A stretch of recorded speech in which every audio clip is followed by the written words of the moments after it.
کہ حضرت علی رضی اللہ تعالیٰ عنہ سے ایک شخص کی باقاعدہ دو بدو جس کو کہتے ہیں ایک جنگ ہوئی، لڑائی ہوئی، اور آخر کار حضرت علی اس کے اوپر قابو یافتہ ہو گئے، زمین پر گرا لیا، سینے پر بیٹھ گئے اس کافر کے، اور اب اپنا خنجر بھونکنے والے تھے کہ اس نے نیچے پڑے ہوئے بھی تھوک دیا حضرت علی رضی اللہ تعالیٰ عنہ کے منہ پر. بے بس تھا اور کچھ نہیں کر سکتا تھا، تھوک تو سکتا تھا. حضرت علی اس کو چھوڑ کر علیحدہ ہو گئے. وہ حیران ہوا، میں ان کے رحم و کرم پر تھا، میری تو بس ہو چکی تھی، میں کچھ بھی نہیں کرنے کے قابل تھا.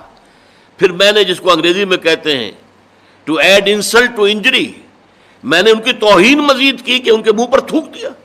تو اب تو اور زیادہ غصے کے ساتھ چاہیے تھا کہ یہ خنجر جو ہے بھونکتے میرے سینے میں، چھوڑ کے علیحدہ ہو گئے.